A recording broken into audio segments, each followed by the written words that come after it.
Awesome. Let me get the little, where's the wand thingy? Oh, let's see if this works. It does.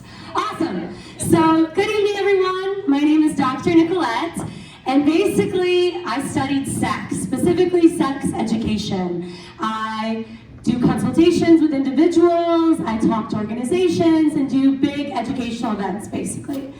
So today we're going to talk about sex through the life course, and before we get into it, I want to go over some ground rules. These are typically the things that I go over in all of my big speech events, so don't yuck anyone's yum.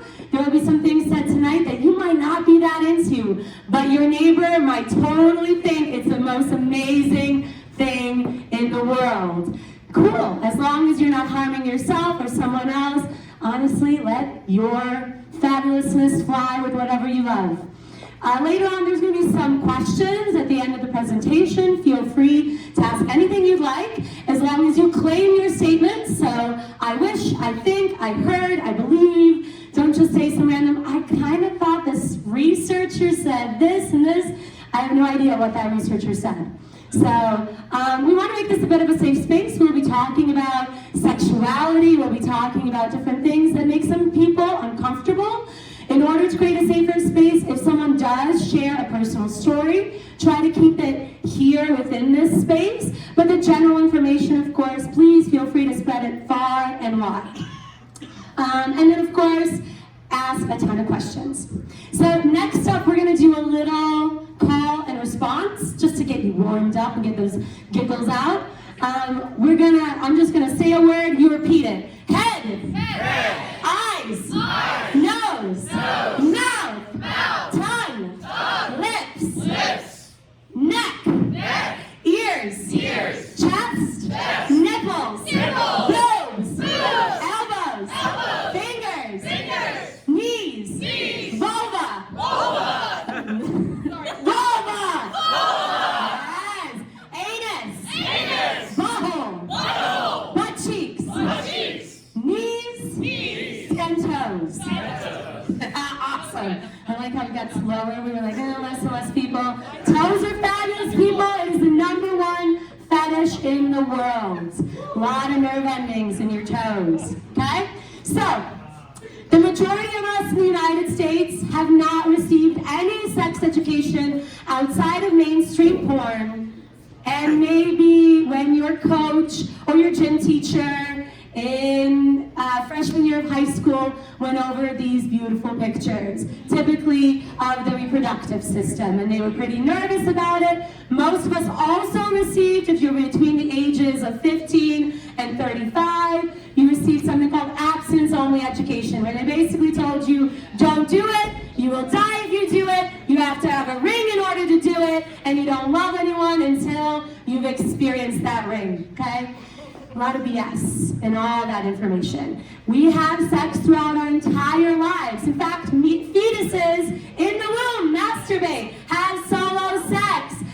We do it throughout our life, all the way until we are 100 and hopefully 25. So we're going to talk about the sexuality that we should be experiencing or can be experiencing throughout our life course, starting with adulthood. And the biggest, the largest message I want you to come away with is sex is beautifully messy. And when we're talking about sexuality with ourselves, with a partner, the sex your parents are having, the sex your kids will be having, it's going to be a little awkward. You gotta claim the awkwardness of the sex and the fact that we've been so uncomfortable with it because no one really talks about it. So we're gonna get those juices, literal juices flowing today, okay? And make it beautifully messy. All right, so the first life stage we're gonna go into today is adulthood. And I'm assuming in this particular case that you've been having sex for a while or you've been around for a while and you've either had a partner or multiple partners, but some of it could have been getting a little bit more, like you have just a bit more experience with it, basically. Now, the most important person you will ever have sex with is yourself. You are your #1 partner. Why? Because you're other partner can never know fully as much as possible about what you like if you don't know what you actually like. So solo sex or masturbation is amazing to experience. Unfortunately, there are many people, many of my clients who have never masturbated before. Typically, we see this in more of the population with vaginas because there's a lot of messages specifically geared towards women and girls really saving or holding it off until they have a partner. There seems to be, at least in our society, a lot more leniency towards male penis-bodied individuals having solo sex. But masturbation is incredibly important, not just to learn about yourself, but because you can build the muscles in your body, your pelvic floor, that lines between the vulva and the penis, the vulva, penis, and the anus. All those muscles there hold literally your organs in. So as we grow older and start to have incontinence issues, if you're not masturbating enough, that is probably the real reason you're having some of those issues, okay? Literally. Don't go for all those commercials that are out there, like, you just need a pad. You should not be having incontinence, okay? There's lots of ways you can go and work through that, especially postpartum after having a child, or just as you get older. Now, let's be frank. If you masturbate and had solo sex since you were a kid, you probably have really only one way of doing it, right? We have our tried and true method, and it works, right? Like, I just gotta get off, and I know in 2 seconds flat, it'll be done, and I can go back to watching, I don't know, what are you watching? Sex Education. No, on the TV. Oh, that's right, on Netflix. Sex Education, yes. Oh my God, it's such a great show. Exactly. So, you know, in between breaks, commercial breaks, when you gotta pull one off, you know how to do it.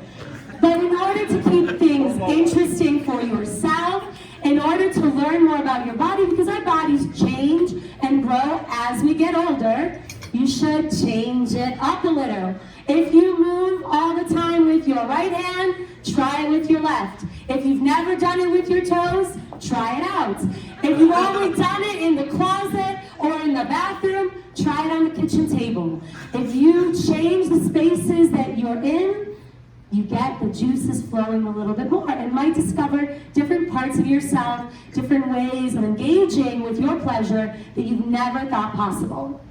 Lube it up, folks. The older you get, the less likely your body naturally makes all the lubrication that it used to when you were really wet and 16, okay? Just things don't flow as easily anymore, especially if the partner you've been having since you've been for the last 30 or 40 or 50 or 60 years. We know ourselves, and sometimes our tried and true method doesn't make us as slippery anymore. So add those lubes, whether it's silicone, oil, or water-based. Because you're having sex with yourself, you don't need to really worry about any of those pesky infections, unless of course you don't want to really swap it in between spaces on yourself. But you can use olive oil, heck, you can use different essential oils, mix it in with your favorite grape oil, whichever, but make it smooth and silky. Fantasies. A lot of us, really the vast majority, have fantasies. And if you have one particular fantasy you go towards, try and look at a different fantasy. Maybe you always get off reading literature, pornography and literature. Maybe try watching some awesome, fantastical, mainstream pornography. Better yet, trying to look at different pornography that's usually not found that easily on Pornhub. For example, Beautiful Agony. This is the #1 porn site I recommend to my clients when they give me the worry, I'm so uncomfortable making the sounds I make, making the faces I make. I think it's so terrible and ugly. If you don't know what Beautiful Agony is, it is a website devoted solely to people masturbating, and you only see them from the chest and up. That's it. Moaning, groaning, making crazy faces. It is the sexiest and hottest thing you probably have ever watched in your life. And if they can make an entire porn site on that, you know whatever faces and moaning and groaning you're making is also the sexiest and hottest shit you've ever done in your life. So, oh, where'd it go? So, change it up a little on that note. As you are going through your body and exploring different parts of your body, try not to stick to the same exact places on your body. Maybe try the back of your knees. That has an enormous amount of nerve endings, a lot of sensation. Try to mix it up and explore your boundaries. So which ones are more fixed and which ones are more malleable. The anus has tons of nerve endings back there. In fact, anyone that is of the masculine persuasion, the G-spot, especially when you have a penis, the G-spot is in your anus, and it's grown in there, and it's wonderfully accessible, even not necessarily if you have an issue with putting something up inside the anus. If you go between and the perineum, between both sides, and you press with your fingers, you can, and most people actually access the prostate through there. So some people find that really, really awesome and exciting. So mix it up and play with those different body parts. And be aware of your body as it changes, as it grows, as you have accidents, as you go through surgeries. Find things that are more comfortable, that you can adjust to, and that make it more sexy and wet. Okay? Now we're going to go into partner sex. Since we now know ourselves a little bit more, let's talk about having sex with another person. Whether you've been having sex already with that person for a very long time, or it's the first time you're meeting a new individual. Anytime you're talking about having sex with someone, you want to also first reflect on yourself and your partner. Where are we in our lives? Has someone just gone through an injury? Is someone going through some mental health issues? Are we going through a pregnancy? Are we after a pregnancy? There are things that we need to take in that physically and mentally affect our body that will also change the way that we talk about sex and do sex. So you want to take all those things in mind and adjust to that. What you might love, your partner might really not enjoy. So communication is essential. And adjusting for the things that knocked your socks off with the last partner, but don't at all arouse your next partner, is something that you need to keep in mind. And talking about it, why we did this whole warm-up at the beginning, is talking about what you like is very sexy. In fact, we have this myth in society that shh, don't talk about it. The mystery makes it exciting. Bullshit! It is completely false. The more you talk about it, that's what makes it exciting. I want to hear, what do you enjoy? What do you like? When you do this, when I do that, when you add more pressure, when you lick on the back of my neck, when you go and nibble on my ear, when you go and bite on my kneecap. Those are the things that go and make the sex even better. And when you have sex that is even better, the orgasms are more fantastic. Okay? Exploration. We kind of touched on this in the masturbation session. But if you always do it in the bedroom, missionary style, or heck, up against the bed, up against the door, doing it standing up, try it on the kitchen table. Laying down on one harder surface makes things a little bit more interesting. So mixing that thing up. It's all about the journey. When we've had a partner for a really long time, or when we know ourselves and we assume that this is the position that's going to get me off and make it the best, especially after you come home from a really long night, with a really long day of working, and you just want to collapse at night and just veg in front of the TV. I know it's really difficult to kind of try something new, but if we give our all during the day to our clients, to our kids, to our friends when we're going home on the phone, and then we come back to our own bedrooms and see our partner that we've been seeing for the last 2 months, 6 months, 7 years, 20 years, and you just want to cuddle with them, and you don't give them that full 100% that you gave to your client that morning, talking about their children or the business that they're conducting. We need to treat our partners the exact same way that we do when we go to work in the morning. Heck, if you need to switch it up, have sex in the morning. Have sex really early in the morning. I know people that will get up at 5 a.m. to go run and train for a marathon. You should view your partner the same exact way. Maybe not all the time, but if you usually have sex at 9 p.m. and you're asleep at 9:30 on the dot for the last 6 months, Try and maybe get up a little earlier the next day. Maybe not necessarily at 5:30, but if you usually get up at 7, set your alarm for 6:45. Give a nice foot massage to your partner. See where it leads.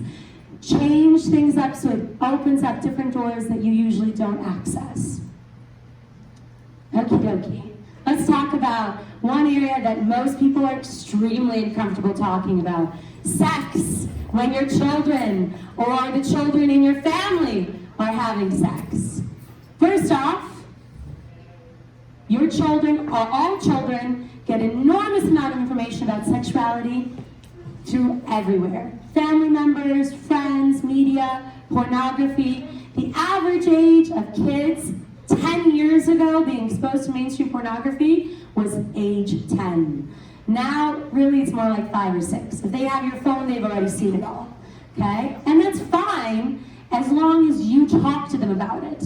So, it's really important to be aware that children masturbate. Children explore their bodies. You all did it. Unless you had parents that slapped your hands away when you touched yourself as a baby, or that shamed you when they caught you in the bathroom. This leads to a lot of issues later on, and so we want to kind of circumvent all that stuff way early. First, talk about the body like it's one beautiful being. There's nothing shameful about the vagina, the anus, the penis, the clitoris, any and all different sizes, different colors, different shapes. It's all fabulous. Claim it and express it to your child. Because if they see that you're uncomfortable with talking about certain body parts, for example, I knew a woman who used to go and sell sex toys, right? Those slumber parties. But her ground rules when she first started up the entire workshop was, I don't say those words, vagina, penis.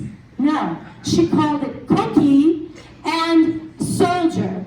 And then she went and said, I should probably get a different word for cookie because my 4-year-old keeps asking for cookies. How about vagina, vulva, pussy, cunt, whatever? Like, call it what it is, right? None of this, oh, it's scary. It's not scary. These are things that everyone should know about. Because even if you're not going to play with that part of the body, because maybe you're not interested with that part of the body, your friend might be, or your sister, or your brother, or your cousin, or your uncle, whoever. You need to be able to pass on that information to folks and show that you are accessible and understanding. So messaging, your children, the children around you, if you're an aunt, an uncle, if you have any relation to a child, to give them any sort of advice, they can tell your discomfort. And therefore, if things do become uncomfortable for them, for example, if they're experiencing sexual abuse, or someone is bullying them, they're less likely to talk to you if they feel like you are not comfortable talking to them, right? So they're more than likely to hold on to that information. So you want to create an atmosphere in your own home, in your family, with friends that you are open to discussing. Maybe you might not go into huge details, but you're open to discussing all these things because this is important. And let's be frank, the majority of people have sex, which includes oral, anal, vaginal, before they turn 16. You've heard probably statistics that say that sexual intercourse is going down, and that's usually in most research, you see that in penile, vaginal, but honestly, that doesn't include oral, and a lot of children are already experimenting orally or digitally through lots of different avenues. And you need to talk about that. Talk about how that communication should happen. The information that can be passed on between you and your children is that what is going to go into the school, is what is going to be said between their partners and their friends. Give them lubricant. Talk about how they should be able to feel pleasure when they touch themselves, but this is a solo act. They should have the privacy to do it in their own bedroom, to explore their bodies, because there's research that shows that bodies with penises, when they were much younger, they learned to masturbate really, really fast, really, really hard, with absolutely no lubrication in a very, very short amount of time. That is not how a anal or vaginal or oral sex works, people, when you're doing it with a partner. Really fast, really short, really hard, no loop, not a thing, okay? Sorry. When you're going to be, you're raising, growing people to be adults, you want to talk to them about the realities of sexuality. It should be pleasurable. You can take your time. You should have your own space. This is your own body. And here's some time for you. Maybe like we do in college, in a dorm room, you put that little sock on the door. Tell your child they are allowed to have a sock half an hour every day, and you'll respect their privacy when they have that sock on the door. Once the 30 minutes is done, then we need to do homework, okay? But this is honesty, because they need to be able to find spaces where they can feel comfortable to do that. And if it's in your home, they are less likely to go and explore it in way more dangerous and unhealthy ways outside of your home. The number one thing to, of course, talk about is communication, both on how you talk to your kids about bodies and how you express yourself.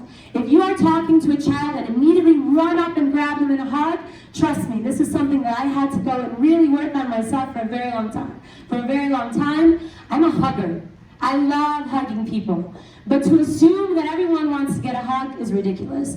And children should not feel that their bodies are yours. They are theirs. And so when you come up to a child and say, are you a hugger, or a fist bumper, or a high fiver? You give them the options to express themselves in any way they want. They still have to connect with a human being, but they can choose how they're feeling at that moment and whether or not they want to share their body with you. This is extremely vital because a lot of sexual abuse happens between family members and people that the family knows, that are close relations. So I'm not forcing children to go and immediately hug or immediately sit on someone's lap and letting them know that their body is their own and they can go and connect with their body in whichever way they'd like, while still connecting with others is extremely important. The same as we talked about boundaries, talk about your boundaries for yourself, what you would prefer to do if your children are starting to have sex or connect with other children, what do you expect of them, and have conversations with them so that they come to you and you are the first person to know what is going on in the school, what's going on in their bedroom, what's going on in their best friend's bedroom, or in the garage, or in the neighbor's backyard. You want to have that information. You need to be able to go and open up to your kid, to the kids in your family and the kids in your life, so they come to you first. We model consent in so many ways. When you go and order a pizza with someone, you don't just shove it down their throat, and even though they said yes to the pizza 20 minutes ago, do you still want a piece? How many pieces do you want? Simply because someone says yes to a situation at one point doesn't mean that they can't change their mind. You should be modeling that at your dinner table. You should be modeling that in any kind of conversations you have with anyone in your family, friends, loved ones, etc. Your children will see you setting that example so that the next time that they go, when they're 5, and they go up to their best friend and say, I'll show you yours if you show me mine, then we'll be able to have a better conversation. They will be able to have a better conversation and not go and feel bullied into a certain situation. All right, let's talk about the third and also most important time of your life, the golden years. Let me wrap it up really quick. I'm always doing these things for an hour and a half, so 20 minutes, what? Okay, yes, your parents do it. You're all here because someone fucked, either in a cup or in someone's vagina. All right, so let's get over the uncomfortableness.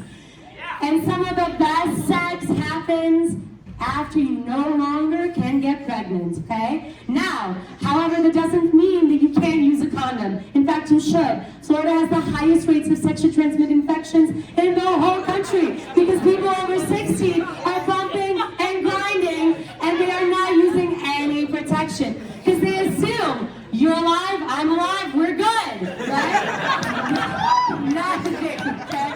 Gonorrhea, chlamydia, through the roof. So, talk about protection, and the number one thing is talk about privacy. So, an educator that I used to work with used to work at a nursing home, and all the rooms had windows on the doors.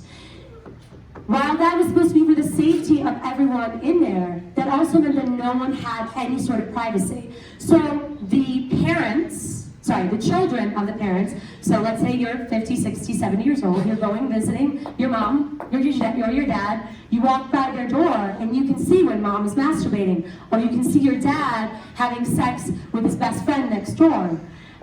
That made a lot of people really upset. Specifically, the 56-year-old children would go running to the aides going, I don't like it when my mom has sex. Oh my God, make sure she keeps her hands away from her cooch. Ridiculous. You have to embrace the fact that life in the golden years are more fulfilling when there's sex, especially if they like it. Now, maybe you need to get your mom or dad or whoever in your life, your uncle, your grandpa, a lot of lube, because usually that definitely goes down. Also, sexuality can look very different in your 80s and 90s. You can still connect on a sexual level, even if you don't have an erection, even if you don't have the typical signs of arousal. There's lots of ways to go and explore that. Have those conversations. I know it's a little bit touchy. We really don't want to think about it, mainly because our parents have trained us very well. They don't. Most parents in the United States haven't shown that much affection in front of their children. And this is a huge, huge limitation that we've passed on to our kids. You want to go and exhibit those things because this is a part of life. It's beautiful. Sex is beautifully messy and wonderful and creates great bridges between people. And we want to make sure that we celebrate and connect and communicate about it throughout all our lives. Thank you so much. I'm Dr. Nicolette. I run a company called Apassionato Co. You can check us out. We do individual coaching sessions. We do big events. If you have any questions, if you feel like you can't ask a question here, feel free to message me, call, text, whatever. So thank you. And